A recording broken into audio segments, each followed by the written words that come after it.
Hello everyone and welcome to another video here on the Cycling Dane Extra channel, and today we're going to look at another stage of the Vuelta a España 2024, and this is stage 6, which is 185.5 kilometers with 5 ascents in total. The sixth stage is set to be a challenge for the peloton that meanders through the rugged terrain between Jerez de la Frontera and Jonquera. This stage is tailor-made for the climbers with an adventurous spirit, as it features a series of significant ascents culminating in a demanding uphill finish. With the varied terrain and multiple climbs, this stage is likely to be a divisive one, shaping the general classification early in this race. The race begins in the Carrefour supermarket in Jerez de la Frontera, a city in the deep south of Spain, located approximately 110 kilometers northwest of Gibraltar, but the city has also been visited in 1996 and 1997. The riders will face a flat opening section, giving them a chance to settle into their rhythm before tackling more demanding parts of the route.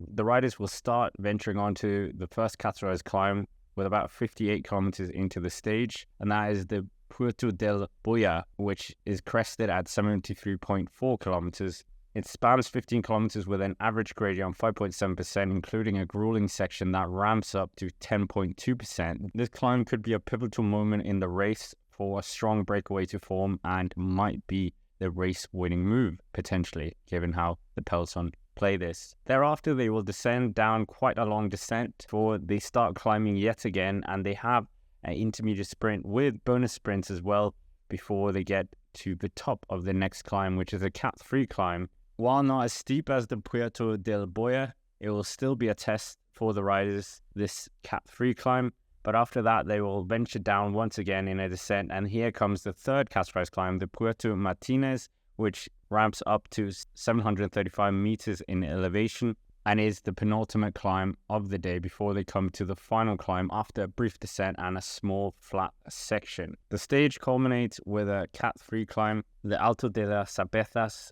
a 9-kilometer climb that is sure to be the focal point of the day's action, whether it being a breakaway or from the favorites group. This climb, averaging a gradient of 4.5%, is far from straightforward. The initial section particularly challenging, with a punishing section that reaches a gradient of 10%, which could splinter the group and see the strongest climber emerge at the front. As the riders progress, they encounter a brief descent and a flat section as well, providing a momentary relief before the final push to the summit. The closing kilometers feature a mix of gradients, ensuring that the fight for the stage win will both be tactical and physically demanding. Not quite the steepest climb we will see in this year's Giro d'Italia, but certainly could be one that could prove to be a bit tricky. Positioning in this stage could potentially create significant gaps on this final climb, making it a crucial moment in the race. The stage finishes in the village of Jonquera, nestled in the Sierra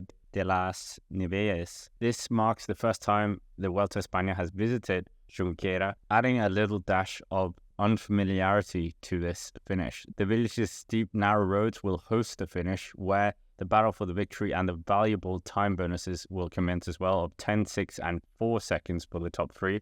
Additional time bonuses will also be available at the intermediate sprint, but this is certainly one that could prove pivotal for some riders and most likely will end in a breakaway. But who will the winner be? Coming to the predictions, for this kind of stage, with not the highest of mountains, you could look towards some of the more punchier climbers, and friend of the channel, Andreas Korn of Lotto Destiny, is certainly someone you would keep your eye out for in a break. He has taken a stage win in the Vuelta a España in the past. As well, we could even see other punchier riders such as Dylan Turns or Michael Woods potentially even trying to get up there as well. The Movistar Brigade as well, with Peleo Sanchez or even Oyo Loscano, could be challenging in here. And that's assuming that the GC takes a day off. But is that going to happen, or are we just going to see UAE team members and Visma Lease bike with Ineos Grenadiers completely dominate and control the race from start to finish, and we will have a sprint finish between the breakaway riders, and maybe even Wout van Aert can win?